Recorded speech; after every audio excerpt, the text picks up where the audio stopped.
La pomme d'Adam et Ève. La pomme de Ngita et Laura.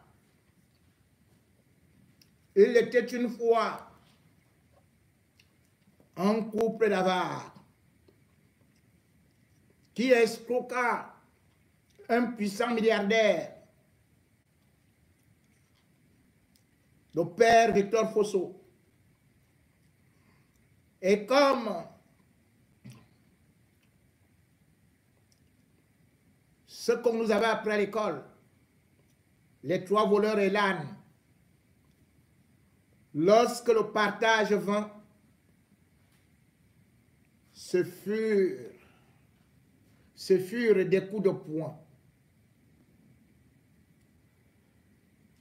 On le voyait solide, on l'appelait même géomètre, parce qu'il savait calculer. Quand il centrait, ça tombait net à pic. Sorel Jérémie Ndjita, bon athlète, bon footballeur, bon défenseur, s'avère maintenant comme un bon pleureur.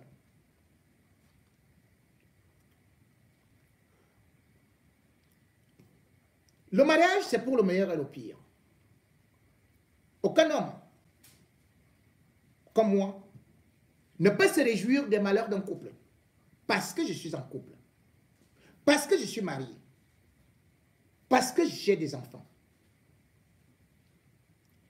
Et dans le mariage, il y a des hauts et des bas. Mais il faut savoir surmonter cela. Et si on ne parvient pas à s'entendre,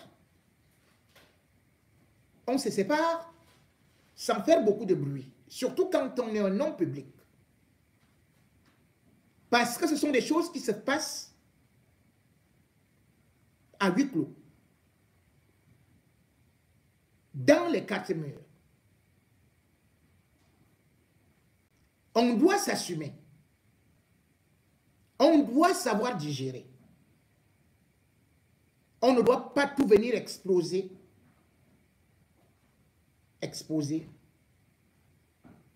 toute une vie privée. Et lorsque la vie privée donc est exposée, nous, en tant que journalistes, on ne peut plus nous interdire de commenter. Que ce soit en Angleterre, qu'on vous dise que la reine vient d'attraper un cancer, ou bien que Lady Diana a fait un accident, qui a eu des infidélités du roi, on commente. C'est notre rôle. Je n'irai jamais dans la chambre de quelqu'un fouillé. Mais si quelqu'un vient étaler le linge sale à l'extérieur, c'est pour que les gens voient, non? C'est pour que les gens sentent la mauvaise odeur, non? Jérémie Ndjita, malgré son physique d'athlète que j'admirais beaucoup, et d'ailleurs j'en étais jaloux, parce que voyant les pectoraux, voyant les cuisses, je me suis toujours dit, mais ce gars-ci, si lui-même il tombe sur ma femme, hey, il peut me l'enlever. Hein? Quand j'ai souvent vu Jérémie Ndjita, je me suis dit, ce gars qui sait courir tant, quelle femme peut résister à ses acrobaties, à ses dextérités? Et surtout, ce père qui se montrait, qui affichait justement ses enfants. C'est lui qui vient maintenant nous dire, attendez, le monde entier, j'ai découvert que mes enfants ne sont pas mes enfants. J'ai découvert, j'ai fait les tests ADN. J'ai découvert que ma femme fermait les cuisses, fermait la porte. Avions-nous besoin de ça? Non. Personne n'a demandé ça à Ndjita. Et généralement, on dit que ce sont les femmes qui parlent comme des pies. Mais comment se peut-il que ce soit un homme qui vienne, même quand on se sépare? Il y a des choses qu'on avale. Il y a des choses qu'on ne crache pas. Et surtout, il y a des gens qu'il faut protéger. Comment voulez-vous qu'un père vienne subitement raconter que il a souffert parce qu'il a découvert qu'il sortait avec une femme mariée. Et cette femme mariée a fait des enfants qui n'étaient pas les siens. Et qu'il a cru que ces enfants-là étaient les siens. Alors, c'est gâché chez lui. Chez les Bantous, en Afrique, tous les hommes dignes savent très bien qu'on nous a toujours raconté, répété, que le père n'est pas seulement le géniteur, mais celui qui élève l'enfant. Il aurait été un héros que d'élever, de préserver ses enfants, que de venir dire des insanités. Comment ces enfants seront regardés à l'école? Comment ces enfants seront regardés par leurs amis? Il n'a donc pas détruit seulement sa vie, mais il a détruit la vie des innocents qui n'ont pas demandé à venir vivre, de naître dans un mariage adultérin. Où il était lui-même parti à la conquête d'une femme mariée.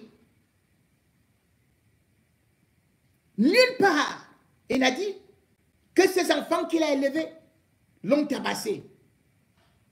Il a juste dit que c'est la première fille qui a fait ceci. Mais qui, dans nos familles, n'a pas eu de problème avec les belles familles?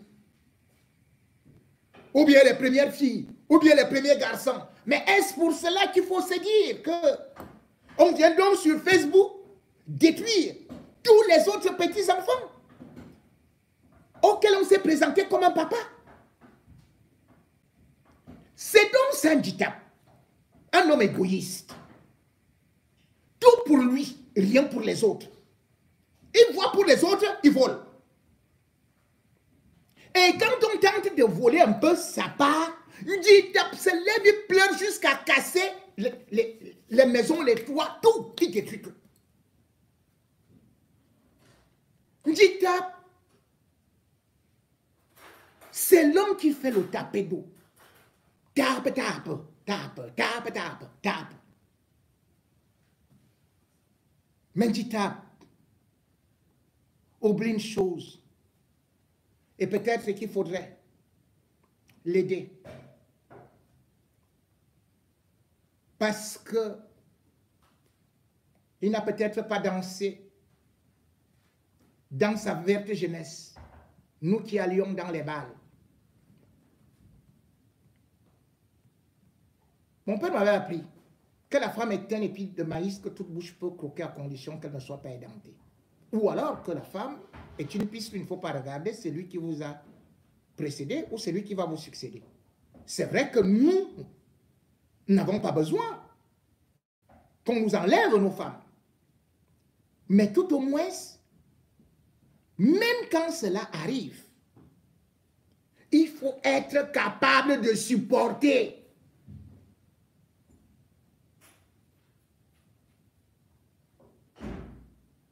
Tu avais dansé ça? Je t'aide peut-être à danser un peu.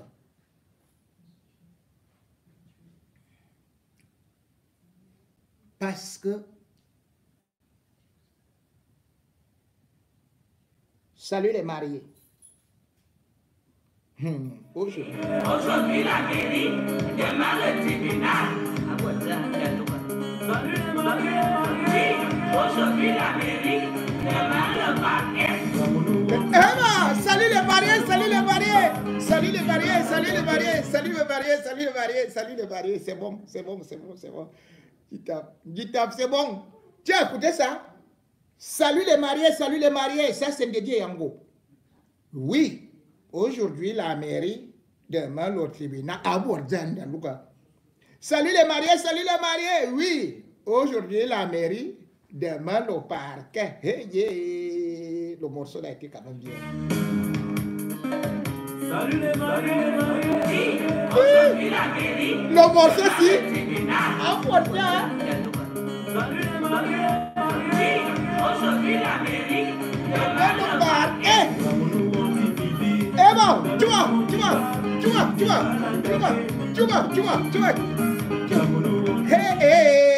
Merci, Yango. Bon, mangeons la pomme. Bon, ok.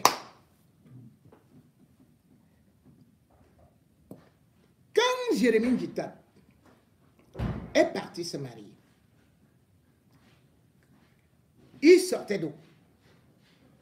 J'ai dit que Jérémie Djitap est un calculateur. Jérémie Djitap est un égoïste. Voilà quelqu'un qui a gagné des milliards et qui ne s'est jamais rappelé d'où il vient. Qui n'a fait que voler les biens d'autrui. Qui n'a fait qu'escroquer des femmes. Et qui a même renié ses origines. Jérémie Djitap. Quand on a une femme, on l'appelle même parfois bébé. Fol fol money coco, Ange Bobo, fol money oh, fol money oh. Mais parce que ces femmes sont d'abord à l'image de nos mamans. Mais le problème de Jérémie Djitap, c'est qu'il a même refusé sa propre maman. Beaucoup de gens savent tout simplement que Jérémie Djitap, c'est un Bamileke de Bafoussam. Mais il ne vous dit jamais ses origines. Jérémie Djitap, sa maman est Maka, était Maka. Chez les Pygmées là-bas, Angel Mondouka. La mère de Jérémie Djitap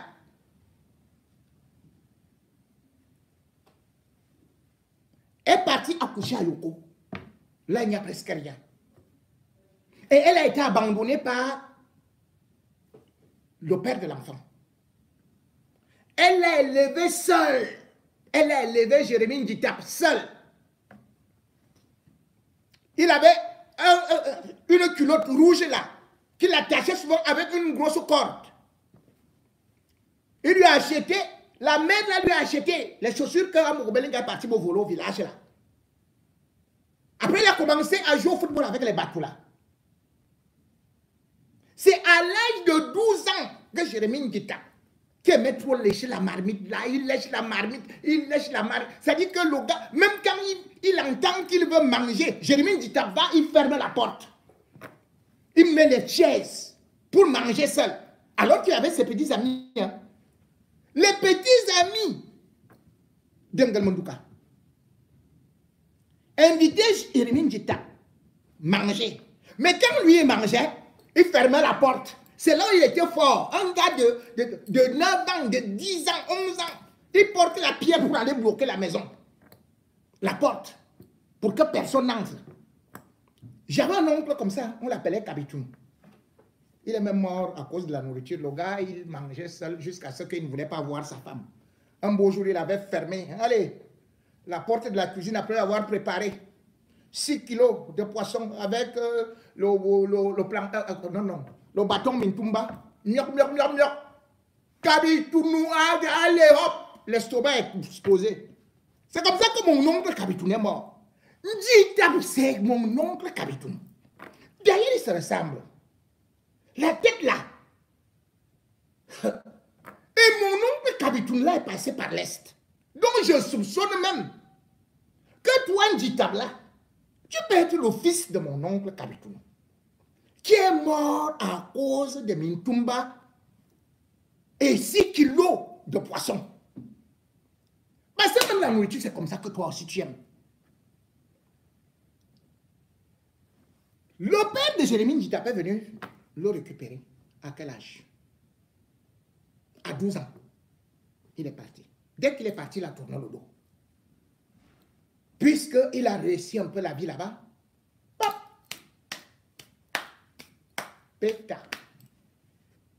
Sa mère a eu une fille. C'est-à-dire la petite sœur de Jérémie Djitap, Maka. Tantôt elle vend le bâton de manioc, tantôt elle marche à gauche, tantôt elle marche à droite. Elle cherche les numéros de Jérémie Nditap. Dès qu'elle a attrapé un numéro là, Jérémie Nditap change le téléphone. Pour ne pas aider sa propre petite soeur.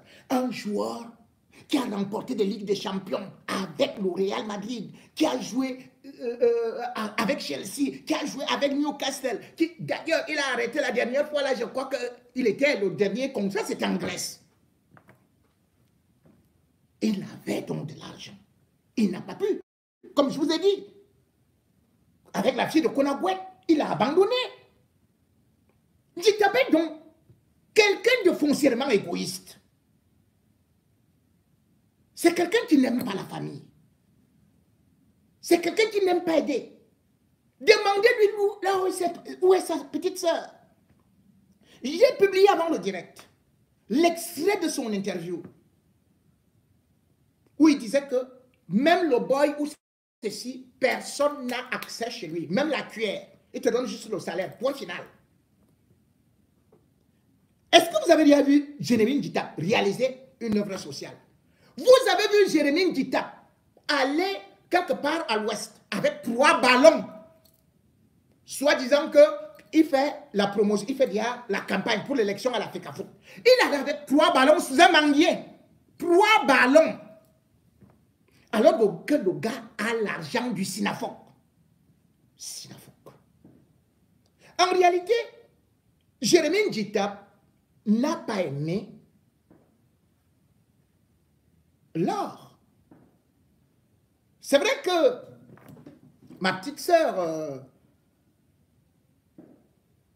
Nadia Christelle Fosso a fait un direct et il m'a été rapporté avant de commencer le mien qu'elle disait qu'elle voulait apporter un rectificatif, que ce n'était pas par Laurence, ce n'était pas par sa sœur qu'elle est venue, mais c'était par la fille de Julienne Fosso. De toutes les façons, on sait déjà que Julienne Fosso, elle place toujours sa fille là.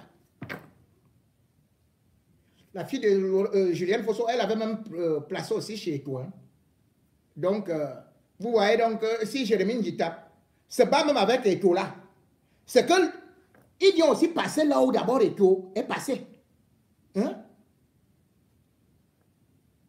Donc, il a fait le clando. Il va seulement. C'est-à-dire que même avec ses collègues, et tout, il cherchait seulement. C'est comme ça. Mais il ne veut pas entendre que lui qui est parti voler la femme d'autrui, que quelqu'un d'autre aille voler. Donc, peut-être c'est rectificatif, je pourrais le faire, mais toujours est-il que c'est une Fosso qui arrivait avec Jérémie Nditap chez les Fosso avant qu'ils n'aillent bifurquer pour maintenant prendre leur Fosso. Et ces gens ont fait des crimes. Parce que quand on parle aujourd'hui, ils veulent aujourd'hui fermer les yeux. Mais il faut savoir que Nadia Christelle avait donné l'alerte depuis le 28 novembre 2017, où elle parlait déjà qu'il fallait préserver son père, Victor Fosso. Il faut savoir que Victor Fosso est quand même mort à 94 ans. Et c'est ce que je dis par rapport à Biya. Vous voyez que Biya, aujourd'hui, est maltraité, est infantilisé par Chantal Biya. C'est normal, c'est quelqu'un du 3e âge. Il ne peut plus avoir les mêmes capacités physiques, intellectuelles. C'est normal. Nous tous, quand nous vieillissons, nous perdons de nos capacités. Mais alors, quand on essaie de regarder ce qui est en train de se passer, c'est que, en fait, Jérémie Nditap a aussi utilisé cette fille-là parce qu'elle savait qu'elle avait beaucoup d'opportunités et beaucoup de possibilités. Bien évidemment, ces possibilités, c'était dans l'escroquerie. Et c'est pour cela qu'en 2017 déjà, Nadia avait saisi justement la justice française, avait porté plainte. Je crois en 2000, oui, bon, déjà c'était 2017. Et cette fois-ci, elle a encore porté plainte, je crois, le 19 mars 2024. Parce que la première plainte était une véritable alerte. Et même après la mort de Fosso, elle a saisi les autorités françaises. Pourquoi? Parce que moi-même, j'avais donné l'alerte. lorsque Fosso est mort. Et c'est ce que l'hôpital aujourd'hui révèle. C'est-à-dire que, pas aujourd'hui, ça a révélé à la famille. Parce que Fosso est hospitalisé, je crois que le 29 février 2020. Puis il va décéder le 19 mars 2020. C'est-à-dire qu'un mois après. Mais entre-temps, la famille, Jérémie Ndjita avait coupé les ponts complètement pour que les autres ne puissent pas avoir accès. Donc, Jérémie Ndjita, avec aussi celui qu'on appelle Yves Michel Fosso, qui est sorti de la prison un peu plus tard. Je vais y revenir. Leur Fosso est donc celle-là qui a réussi à gérer l'héritage de son père, mais cependant,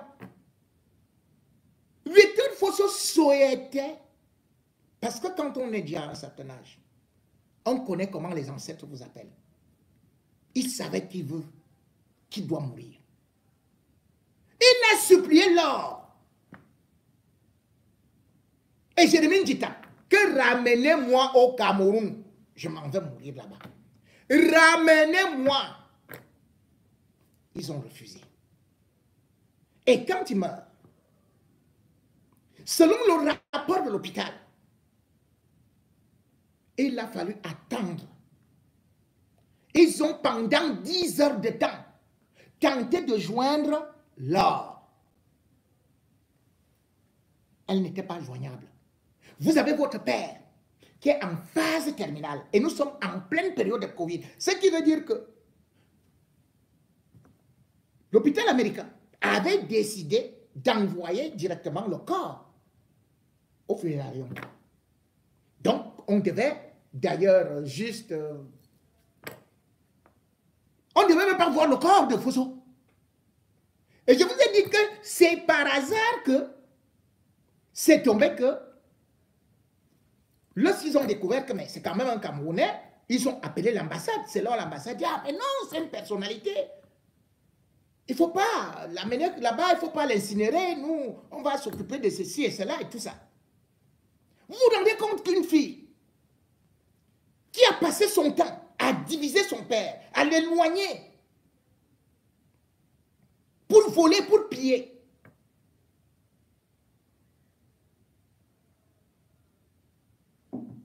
elle n'était pas à côté de son père.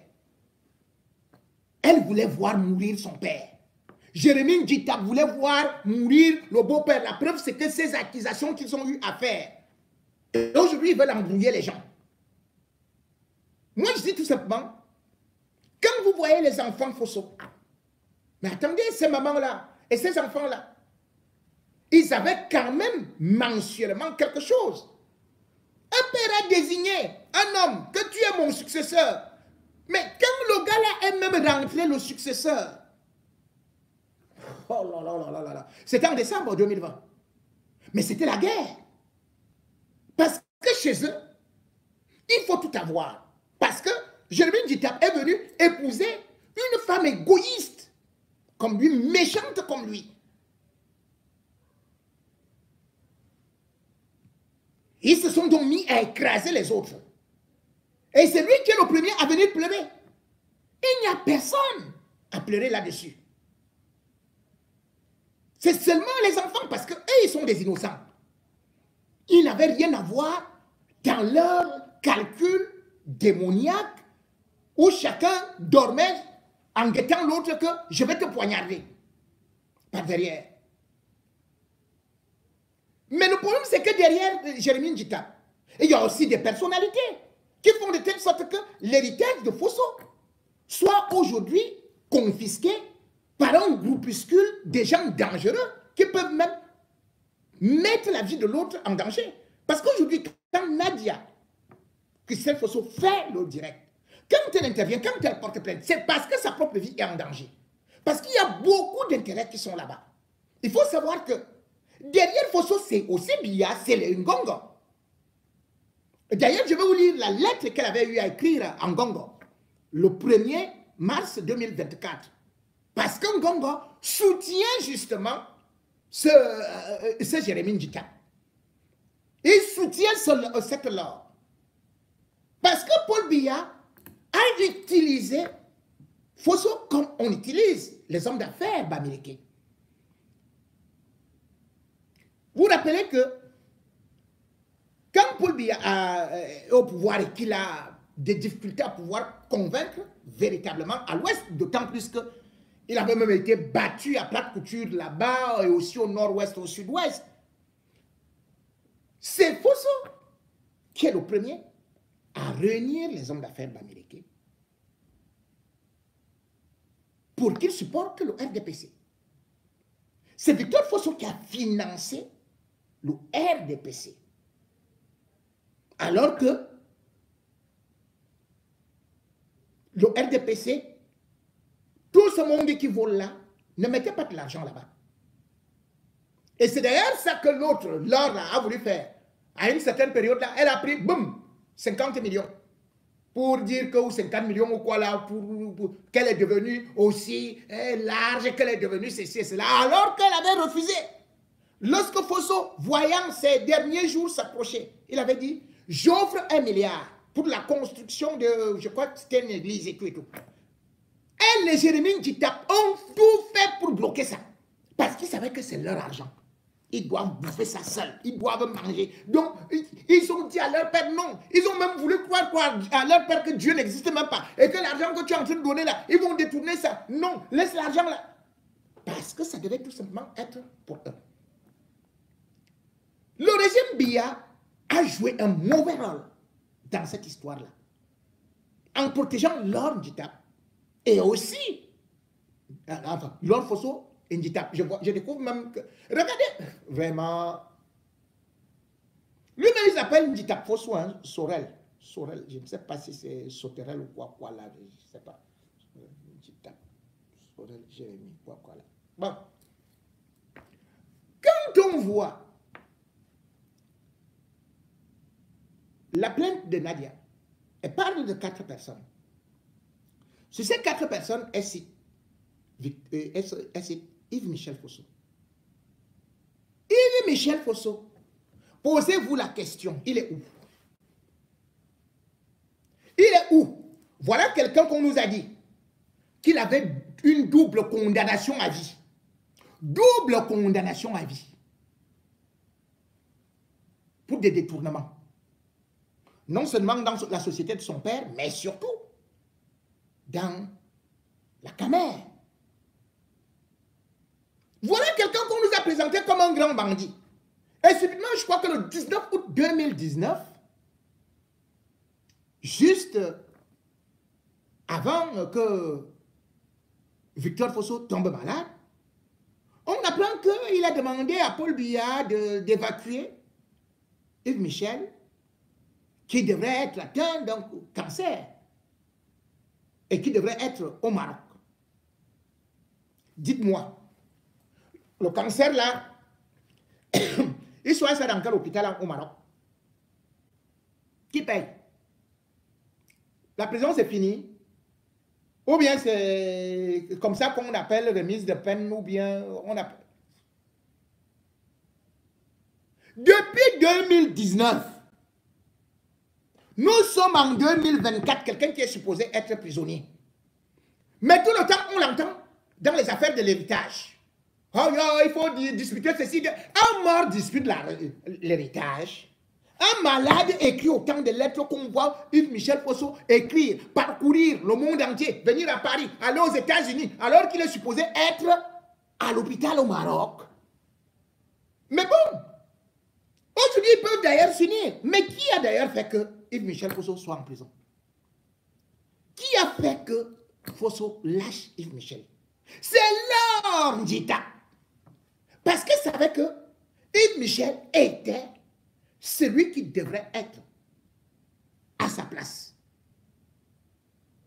C'était lui l'héritier, tel que la tradition l'exige, tel que le droit d'aînesse l'exige, et au-delà de ça, c'est quelqu'un qui avait une certaine expérience par rapport à elle.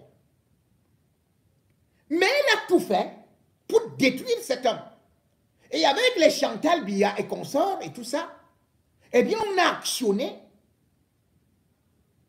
le rouleau compresseur et Michel Fosso est tombé. Maintenant, quand il faut avoir besoin de lui, on repart le chercher.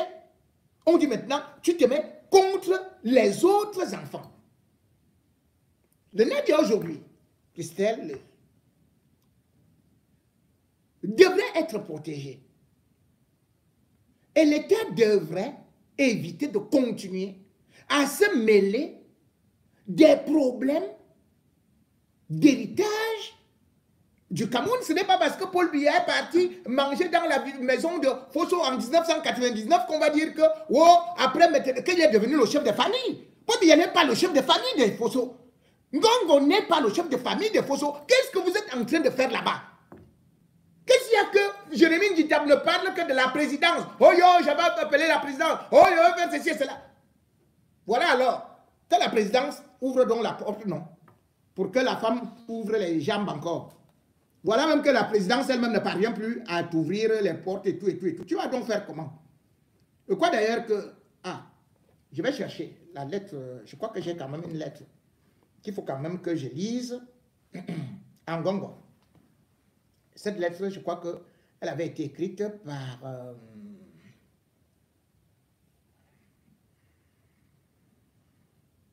par la fille de Fosso, qui ne veut pas de l'argent, qui est handicapée, et on préfère se moquer d'elle, comme si c'était un péché.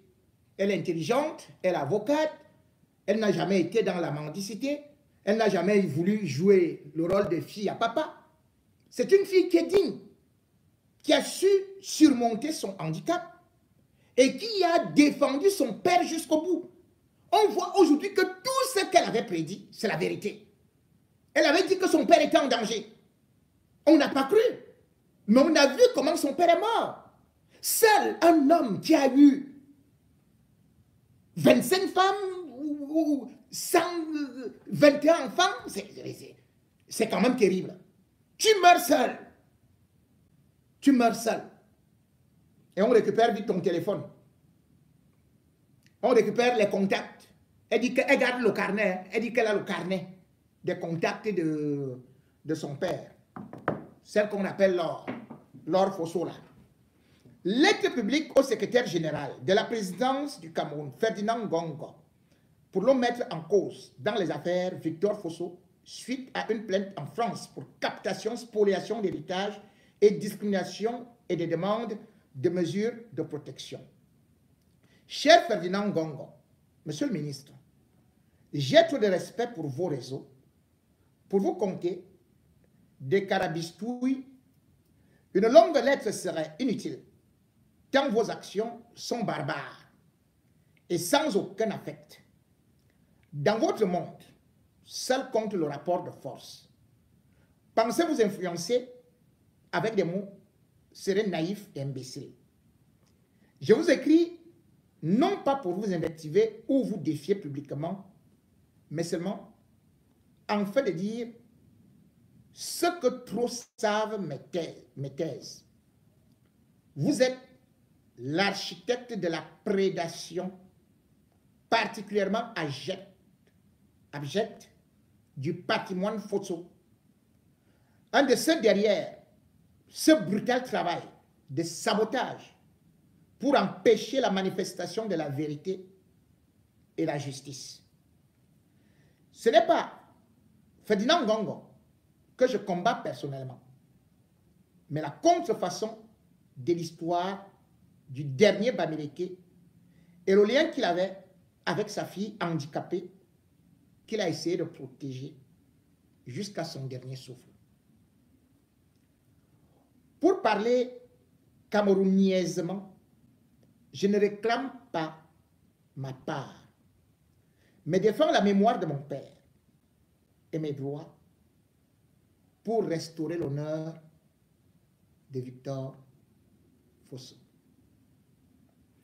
Celui qui personnalise et vulgarise cela, c'est vous, Monsieur le ministre, en privatisant l'État avec ce que je ne sais trop quoi, que donne le pouvoir qui vous permet de vous immiscer dans un patrimoine une succession privée et faire de moi une ennemie parce que je suis un obstacle inattendu.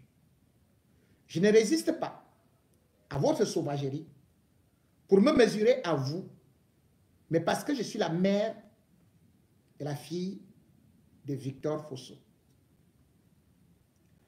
Le fait que vous m'attaquiez vicieusement, en restant caché et en usant de tous les moyens, y compris mon handicap, me force à ne pas renoncer.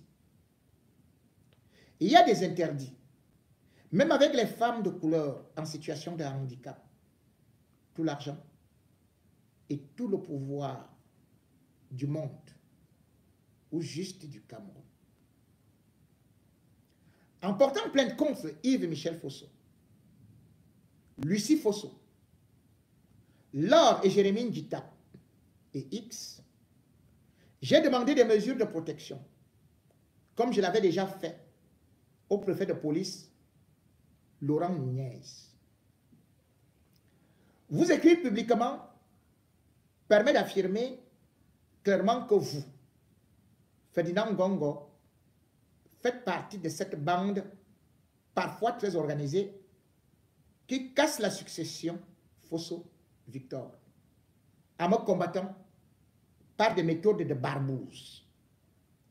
Le clamer, certaines de pouvoir le prouver, ne changera rien. Mais lorsque je ne serai plus là,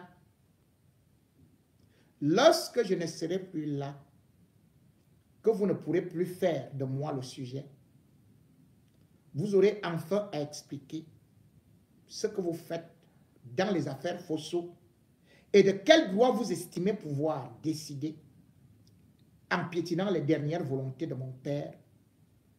Non seulement que je ne suis pas une héritière, mais que je ne dois pas être écrasée pour avoir osé opposer à la force rustre le droit, la décence et l'intelligence, en rejetant une conception villageoise de la justice.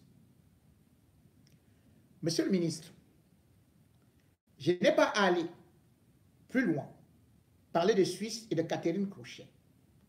Vous êtes trop bien renseigné, donc nul besoin d'expliciter. Mes procédures parisiennes buteront sans aucun doute sur votre réseau et cette volonté de camerouniser une affaire explosive. Cependant, je les ai faites, continuerai d'en faire ailleurs, afin que lorsque vous aurez eu ma peau, l'institution judiciaire en France et d'autres pays n'aient plus d'excuses pour ne pas enquêter et déterrer une vérité cataclysmique. Ferdinand Ngongo, pour Fosso-Victor, pour faire la preuve que le handicap n'excuse pas la monstruosité, je vais être votre Martinez Zogo. Signé Christelle Nadia Fosso.